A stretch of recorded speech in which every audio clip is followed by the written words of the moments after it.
नमस्कार। आज हम भारत की एक बेहद महत्वपूर्ण और दिलचस्प परंपरा पर गहराई से विचार विमर्श करेंगे। ये है महर्षि परंपरा। हमारे पास सौराज सिंह की पुस्तक भारत की महर्षि परंपरा के कुछ अंश हैं जो इस विषय पर काफ़ी रोशनी डालते हैं। तो आज हमारी चर्चा का मकसद क्या है? हम ये समझने की कोशिश करेंगे कि ये महर्षि कौन थे, वे सिर्फ ऋषि से बढ़कर महर्षि क्यों माने गए और भारतीय संस्कृति, दर्शन और समाज पर उनका क्या कैसा प्रभाव रहा। हम खास तौर पर चार प्रमुख महर्षियों अत्रि, अंगिरा, भृगु और अगस्त्य इनकी विरासत को समझने पर ध्यान देंगे। और ये देखना भी काफी दिलचस्प होगा कि कैसे इन प्राचीन ज्ञानियों की बातें हमारे आज के समय से यहाँ तक कि रात के आकाश में दिखने वाले तारों से भी जुड़ती हैं। तो चलिए इस ज्ञान यात्रा की शुरुआत करते हैं। सबसे पहले यही समझते हैं कि महर्षि शब्द का अर्थ क्या है। जाहिर है ये महान ऋषि का मिला-जुला रूप है, लेकिन ये महानता किस बात में थी? क्या ये सिर्फ इसलिए कि उन्होंने वेद मंत्रों की रचना की? ये एक आम धारणा है, पर बात इससे कहीं गहरी है। देखिए, महर्षि का दर्जा सिर्फ वेद मंत्रों की रचना या उन्हें देखने भर से नहीं मिलता था। इन महर्षियों ने मानव समाज को आध्यात्मिक, दार्शनिक और सामाजिक दिशा दी। वैदिक युग में उन्हें सत्य के दृष्टा मतलब दिव्य अनुभूति यानी श्रुति के वाहक माना गया। अच्छा। वे सिर्फ ज्ञान प्राप्त करने वाले नहीं थे, बल्कि उसे समाज में स्थापित करने वाले थे। उन्होंने गुरु शिष्य परंपरा की नींव रखी, जो आज भी भारतीय ज्ञान परंपरा की रीढ़ है ना? पुराणों और महाकाव्यों में तो उन्हें धर्म, विज्ञान, आयुर्वेद और सामाजिक व्यवस्थाओं का आधार स्तंभ बताया गया है। वो एक तरह से समाज के पथ प्रदर्शक थे। अच्छा, तो ये सिर्फ एकांत में तप करने वाले ज्ञानी नहीं थे, बल्कि समाज को दिशा देने वाले मार्गदर्शक भी थे। आपने शुरू में सप्तर्षियों का जिक्र किया था। क्या ये 7 ऋषि महर्षि परंपरा का हिस्सा है? और ये मनवंतर क्या चीज है? भारतीय समय की गणना थोड़ी जटिल लगती है। हाँ, थोड़ी विस्तृत जरूर है, पर बहुत रोचक भी है। देखिए, हिंदू काल गणना में कल्प होता है, जिसे ब्रह्मा का एक दिन मानते हैं, एक बहुत ही लंबी अवधि। एक कल्प में 14 मनवंतर होते हैं। हर मनवंतर का एक अधिपति होता है, जिसे मनु कहते हैं। यह समझ लीजिए कि ये समय के बड़े बड़े खंड हैं, हर एक की अपनी पहचान। 14 मनवंतर यानी समय का बहुत ही विशाल पैमाना।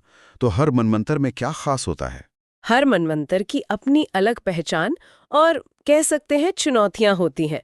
और उस विशेष कालखंड में धर्म, समाज और ज्ञान विज्ञान को सही दिशा देने के लिए, उन्हें संभालने के लिए अलग अलग सप्तर्षि यानी 7 महान ऋषि सामने आते हैं। यानी हर मनवंतर के अपने 7 विशिष्ट ऋषि। क्या ये वही ऋषि होते हैं बार बार? दिलचस्प बात यह है कि हर मनवंतर में सप्तर्षियों के नाम और स्वरूप अलग हो सकते हैं, लेकिन उनका मूल काम वही रहता है: धर्म, ज्ञान और संस्कृति की रक्षा करना, समाज का मार्गदर्शन करना। ये एक तरह से निरंतरता और ज्ञान के प्रवाह का प्रतीक है। ये तो वाकई दिलचस्प है। तो हम अभी कौन से मनवंतर में जी रहे हैं और हमारे समय के सप्तऋषि कौन माने जाते हैं? हम अभी 7वें मनवंतर में हैं, जिसका नाम है वैवस्वत मनवंतर। इस युग के सप्तऋषि माने जाते हैं वशिष्ठ, जो ब्रह्म ज्ञान और तप के प्रतीक हैं; कश्यप, जिन्हें जीव सृष्टि और समाज पालन का आधार माना जाता है; अत्रि, जो तप, योग और चिकित्सा ज्ञान से जुड़े हैं; फिर जमदग्नि, तप और धर्म रक्षा के आदर्श; गौतम, न्याय और तर्कशास्त्र के प्रणेता; विश्वामित्र, जिन्होंने गायत्री मंत्र दिया और क्षत्रिय से ब्रह्मर्षि बने; और भारद्वाज, जिनका संबंध आयुर्वेद और विज्ञान परंपरा से है। अरे वाह! वशिष्ठ, विश्वामित्र, गौतम, ये नाम तो हमारी पौराणिक कथाओं और इतिहास में गहरे रचे बसे हैं। निश्चित रूप से। और जैसा हमने शुरू में इशारा किया था, इसी सप्तऋषि मंडल को आकाश में दिखने वाले तारा मंडल, जिसे हम आम भाषा में सप्तऋषि तारा मंडल या अंग्रेजी में उर्सा मेजर कहते हैं, उससे जोड़ा जाता है। ये दिखाता है कि कैसे भारत में खगोल विज्ञान और आध्यात्मिकता हमेशा से एक दूसरे से जुड़े रहे हैं। धरती के ऋषि और आकाश के तारे एक ही विराट योजना का हिस्सा माने गए। ये जुड़ाव तो अद्भुत है, लेकिन क्या सप्तऋषियों की यही एक पक्की सूची है? मैंने कहीं पढ़ा था कि अलग-अलग ग्रंथों में नामों में थोड़ा बहुत अंतर मिलता है। आपने सही सुना है। उदाहरण के लिए कृष्ण यजुर्वेद की संध्या वंदन परंपरा में सप्तऋषियों की एक और सूची मिलती है। इसमें अंगिरस, अत्रि, भृगु, गौतम, कश्यप, कुत्स और वशिष्ठ शामिल है। हाँ, यहाँ कुत्स और अंगिरस नए नाम है, जबकि पिछली सूची के जमदग्नि, विश्वामित्र और भारद्वाज यहाँ नहीं है। सही है, आपने बिल्कुल सही गौर किया। इस परंपरा में इन सप्तऋषियों का स्मरण सिर्फ नाम लेना भर नहीं होता, उन्हें आध्यात्मिक प्रेरणा का स्रोत और वेदाध्ययन की नींव माना जाता है। इन अलग अलग सूचियों का होना किसी तरह का विरोधाभास नहीं दिखाता, बल्कि ये इस परंपरा की व्यापकता और विविधता को दर्शाता है। ये बताता है कि समय समय पर कितने सारे महान ऋषियों ने ज्ञान और धर्म की पताका को संभाला। ये बात स्पष्ट हुई। चलिए अब उन 4 प्रमुख महर्षियों पर ध्यान देते हैं, जिनका जिक्र स्वराज जिनकी पुस्तक में प्रमुखता से किया गया है। शुरुआत करते हैं महर्षि अत्रि से। हमने अभी सुना कि वे वर्तमान मनवंतर के सप्तऋषियों में से एक हैं। जी हाँ, महर्षि अत्रि वैदिक परंपरा के अत्यंत महत्वपूर्ण ऋषि हैं। वे ऋग्वेद के 5वें मंडल के अधिकांश सूक्तों के दृष्टा हैं। अत्रि नाम का अर्थ ही है त्रिगुणों से परे, मतलब सत्य में स्थित।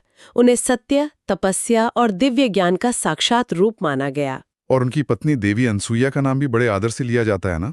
निश्चित ही, देवी अनसुईया को भारतीय संस्कृति में सतीत्व और स्त्री आदर्श का शिखर माना जाता है। एक प्रसिद्ध कथा है, उसके अनुसार उनकी पतिव्रता शक्ति की परीक्षा लेने के लिए त्रिदेव ब्रह्मा, विष्णु, महेश साधु वेश में उनके आश्रम पहुंचे और एक कठिन शर्त रखी। देवी अनसुईया ने अपने तपोबल से उन्हें शिशु रूप में बदल दिया और फिर उनकी शर्त पूरी की। प्रसन्न होकर त्रिदेवों ने उनके पुत्र रूप में अंश रूप से जन्म लेने का वरदान दिया। ये थे दत्तात्रेय, दुर्वासा और चंद्र। त्रिदेव उनके पुत्र बने। ये तो बहुत अद्भुत कथा है। हाँ, और यहीं से भगवान दत्तात्रेय की उपासना परंपरा का आरंभ हुआ, जिन्हें त्रिदेवों का संयुक्त स्वरूप और एक महान गुरु माना जाता है। महर्षि अत्रि ने अपने तप और ज्ञान के बल से न केवल मनुष्यों बल्कि देवताओं को भी प्रभावित किया था। रामायण में भी तो उनका उल्लेख आता है, शायद चित्रकूट में। बिल्कुल, रामायण में वर्णन है कि वनवास के समय भगवान राम, सीता और लक्ष्मण चित्रकूट में महर्षि अत्रि और देवी अनसुईया के सुंदर और पवित्र आश्रम में गए थे। वहां देवी अनसुईया ने सीता जी को स्त्री धर्म का उपदेश भी दिया था। ऋग्वेद में भी उनके महत्व का उल्लेख है।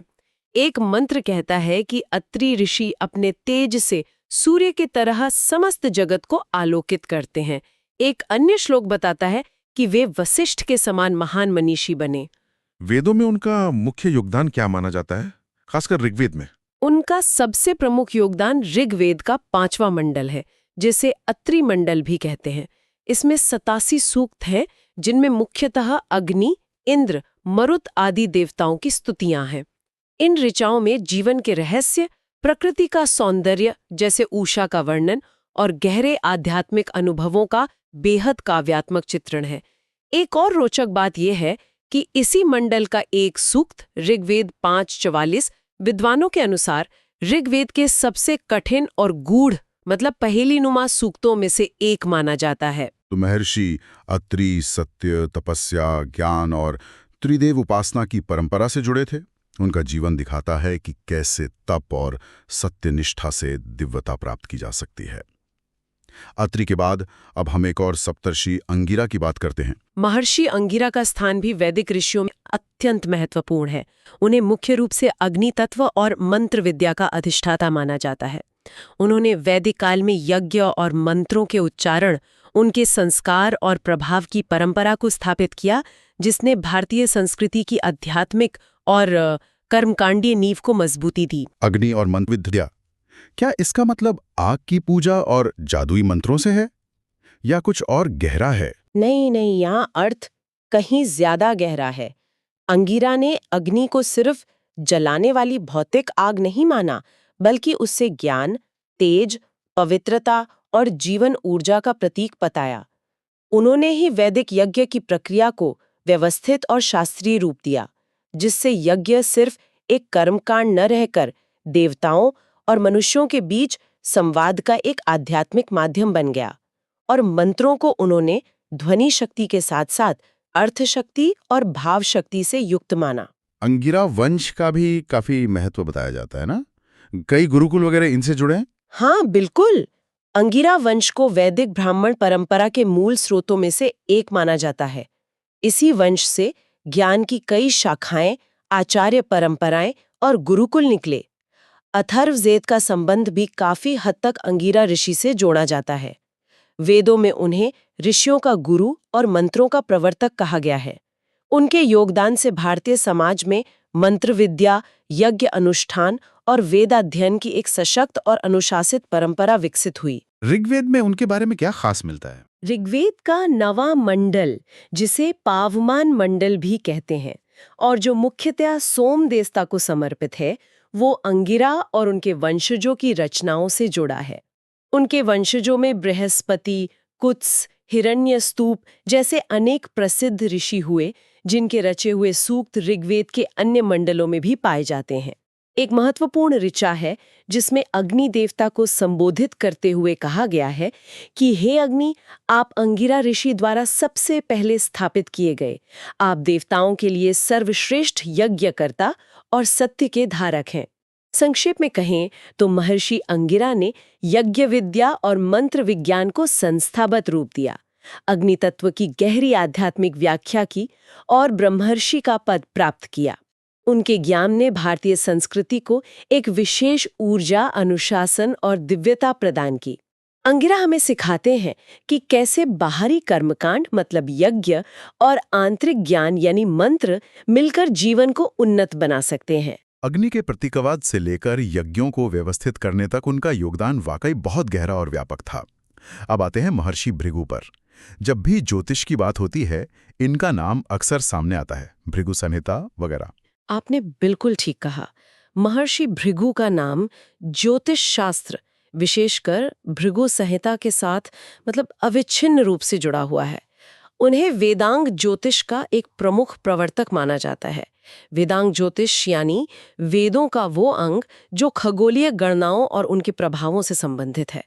कालचक्र, कर्मफल सिद्धांत और ज्योतिषीय ज्ञान पर उनका कार्य भारतीय अध्यात्म और जीवन दर्शन को एक महत्वपूर्ण आयाम देता है। उन्हें ऋषियों में प्रथम ज्योतिषाचार्य भी कहा जाता है, जिन्होंने ग्रह नक्षत्रों की गति और उनके मानव जीवन पर पड़ने वाले प्रभावों का गहन अध्ययन और विवेचन किया। भृगु संहिता के बारे में कई तरह की बातें सुनने को मिलती हैं। क्या ये सच में भविष्य बताने वाली कोई किताब है या कुछ और है? किताब कहना शायद पूरी तरह सही न हो। इसमें कर्म सिद्धांत और भविष्य के संकेतों का बहुत सूक्ष्म विवेचन है। भृगु परंपरा का मूल मत यही है कि मनुष्य के कर्म ही उसके भाग्य का निर्माण करते हैं। ज्योतिष केवल उन कर्मों के संभावित फलों और सही मार्ग का संकेत दे सकता है। उनकी ज्ञान परंपरा से शुकदेव ऋषि, जिन्होंने भागवत सुनाई, और शुक्राचार्य जैसे महान आचार्य जुड़े। इस प्रकार उनका योगदान ज्योतिष के साथ साथ धर्म, नीति और ब्रह्मज्ञान तक फैला हुआ था। महाभारत में भी उनकी विद्वत्ता का जिक्र है, आपने बताया था शायद। हाँ, महाभारत के शांति पर्व में भीष्म पितामह युधिष्ठिर को ज्ञान देते हुए भृगु वंश की प्रशंसा करते हैं। भृगुवो वेद विद्वांसा शास्त्र दृष्टिया विचक्षणः। इसका अर्थ है कि भृगु और उनके वंशज वेदों के प्रकांड विद्वान और शास्त्रों के मर्म को अपनी सूक्ष्म दृष्टि से समझने में निपुण थे। वे केवल किताबी ज्ञानी नहीं बल्कि अनुभवी तत्वज्ञानी थे। उनके परिवार के बारे में भी कुछ जानकारी मिलती है, जैसे पत्नियां, बच्चे। श्रोत ग्रंथों के अनुसार उनकी 2 पत्नियां थीं। पहली दिव्या या ख्याति, जिनसे पुत्र शुक्र हुए, जो आगे चलकर महान आचार्य शुक्राचार्य बने। एक और पुत्र त्वष्टा का भी उल्लेख है, जिन्हें महान शिल्पकार माना जाता है। दूसरी पत्नी थी पौलुमी, जिनसे पुत्र च्यवन ऋषि हुए, जिनका वो च्यवनप्राश वाला प्रसंग प्रसिद्ध है ना। उनका आश्रम भृगुकच्छ यानी आज के भड़ौच में बताया जाता है। और वो त्रिदेवों की परीक्षा वाली प्रसिद्ध कहानी भी तो महर्षि भृगु से ही जुड़ी है, वो लात मारने वाली। हाँ, पद्म पुराण और अन्य पुराणों में ये कथा आती है। एक बार ऋषियों में बहस छिड़ी कि त्रिदेवों ब्रह्मा, विष्णु, महेश में सबसे श्रेष्ठ और पूजनीय कौन है। परीक्षा का भार महर्षि भृगु को सौंपा गया। वे पहले ब्रह्मा जी के पास गए, पर उन्होंने सत्कार नहीं किया। भृगु ने उन्हें अपूज्य होने का श्राप दे दिया। फिर वे शिव जी के पास गए, वहां भी अपमान महसूस हुआ, तो उन्हें लिंग रूप में पूजित होने का श्राप दिया। अंत में वे वैकुंठ में भगवान विष्णु के पास पहुंचे। विष्णु उस समय योग निद्रा में थे। भृगु ने क्रोध में आकर उनकी छाती पर लात मार दी। अरे, भगवान विष्णु की छाती पर लात! फिर क्या हुआ? विष्णु ने क्या किया? भगवान विष्णु तुरंत उठे और अत्यंत विनम्रता से भृगु के पैर पकड़ लिए और पूछने लगे, भगवान, मेरे कठोर वक्ष से टकराकर आपके कोमल चरणों में चोट तो नहीं लगी? विष्णु की इस अगाध विनम्रता और क्षमाशीलता को देखकर भृगु का क्रोध शांत हो गया और वे लज्जा से भर गए। उन्होंने विष्णु को सत्वगुणी और त्रिदेवों में सर्वश्रेष्ठ घोषित किया। ये कथा हमें सिखाती है कि महानता अहंकार में नहीं, बल्कि विनम्रता और क्षमा में निहित है। वाकई विनम्रता की शक्ति की अद्भुत मिसाल है ये कथा। भृगु का जीवन हमें कर्म, ज्ञान और विनम्रता के संतुलन का पाठ पढ़ाता है। चलिए अब हमारी चर्चा के चौथे और अंतिम प्रमुख महर्षि अगस्त्य की ओर बढ़ते हैं। उन्हें अक्सर उत्तर और दक्षिण भारत को जोड़ने वाली कड़ी के रूप में देखा जाता है। ये सही है, ये बिल्कुल सही आकलन है। महर्षि अगस्त्य को उत्तर और दक्षिण भारत के बीच एक महान धर्म सांस्कृतिक सेतु माना जाता है। उन्होंने वैदिक ज्ञान और परंपरा को दक्षिण भारत तक पहुंचाया और वहां की स्थानीय द्रविड़ संस्कृति के साथ उसका समन्वय स्थापित किया, जिससे भारतीय अध्यात्म को एक समग्रता और अखंडता मिली। उन्हें दक्षिण भारत में वैदिक परंपरा का प्रमुख प्रवर्तक माना जाता है। वे दक्षिण भारत पहुंचे कैसे और वहां उनका मुख्य योगदान क्या रहा? सुना है तमिल भाषा से भी उनका जुड़ाव है। हाँ, पौराणिक कथाओं के अनुसार विंध्याचल पर्वत के गर्व को शांत करने और देवताओं के अनुरोध पर संतुलन स्थापित करने के लिए वे काशी छोड़कर दक्षिण की यात्रा पर निकले और फिर वहीं बस गए। इसीलिए दक्षिण भारत में, विशेषकर तमिलनाडु में, वे अत्यधिक पूजनीय हैं। वहां जाकर उन्होंने तमिल भाषा और साहित्य के विकास में महत्वपूर्ण भूमिका निभाई। वे तमिल संगम साहित्य के प्रेरणा स्रोत माने जाते हैं और उन्हें दक्षिण की प्रसिद्ध सिद्ध चिकित्सा परंपरा का जनक भी कहा जाता है। सिद्ध चिकित्सा में वो 3 तरह की औषधियां होती हैं: वनस्पति आधारित, खनिज आधारित और पशु उत्पाद आधारित।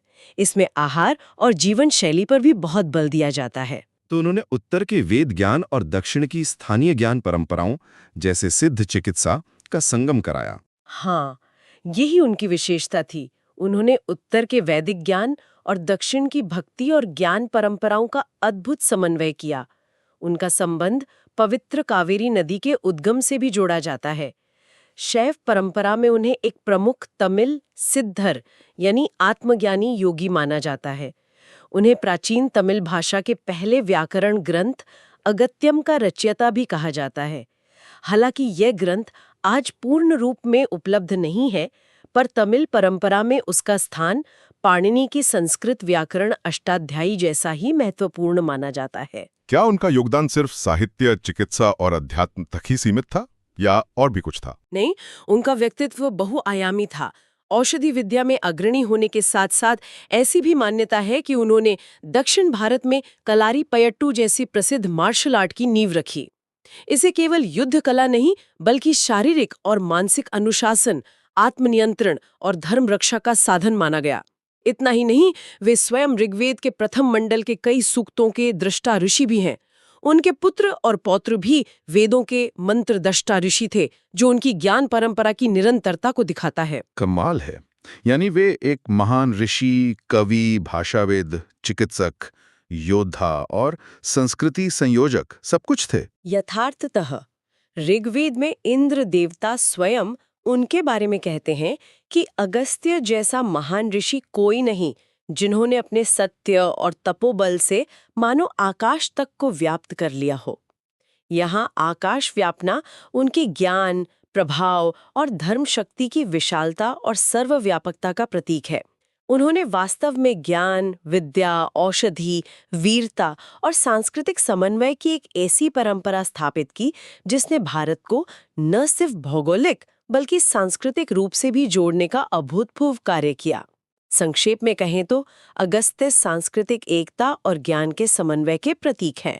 तो आज की इस चर्चा में हमने देखा कि कैसे ये 4 प्रमुख महर्षि, अत्रि जिन्होंने सत्य, तप और त्रिदेव उपासना पर जोर दिया, अंगिरा जिन्होंने अग्नि, मंत्र और यज्ञ को प्रतिष्ठित किया, भृगु जिन्होंने कर्म, ज्योतिष और नीति को दिशा दी, और अगस्त्य जिन्होंने उत्तर दक्षिण को जोड़ा और तमिल संस्कृति को समृद्ध किया, इन्होंने भारतीय सभ्यता और संस्कृति की नींव को अपने अपने तरीके से कितना मजबूत और समृद्ध किया है। बिल्कुल। और जैसा कि स्रोत से भी स्पष्ट होता है, महर्षि परंपरा केवल कुछ ऋषियों की कहानी नहीं, बल्कि भारतीय अध्यात्म, दर्शन और संस्कृति की सतत प्रवाहित होने वाली धारा है। सप्तर्षियों की अलग-अलग सूचियां और उनकी कथाएं उनके व्यापक कार्यक्षेत्र और इस परंपरा की जीवंतता का प्रमाण है। वे सिर्फ अतीत के पूज्य व्यक्ति नहीं, बल्कि भारतीय ज्ञान, संस्कृति के ऐसे प्रकाश स्तंभ है जिनका प्रकाश आज भी प्रासंगिक हो सकता है। आज हमने महर्षियों की दुनिया की एक गहरी झलक देखी, उनकी विविधता और उनके बहुआयामी योगदान को समझा। ये स्पष्ट है कि वे सिर्फ पौराणिक कथाओं के पात्र नहीं, बल्कि हमारी संस्कृति और ज्ञान परंपरा के वास्तविक निर्माता थे। और यहाँ एक विचारणीय बात छोड़ जाते हैं। श्रोत ग्रंथ कहता है कि सप्तर्षि हर युग में धर्म, ज्ञान और संस्कृति की रक्षा के लिए उपस्थित रहते हैं, भले ही रूप बदल जाएं। तो क्या इन प्राचीन ऋषियों के सिद्धांत, उनके जीवन से मिलने वाली सीख, उनके स्थापित मूल्य हमारे आज के इस बेहद जटिल, तेज रफ्तार और सूचनाओं के विस्फोट वाले युग में हमें कोई रास्ता दिखा सकते हैं? क्या उनके ज्ञान में आज की समस्याओं के समाधान की कोई कुंजी छिपी हो सकती है? ये प्रश्न शायद हमें आगे सोचने पर मजबूर करता है।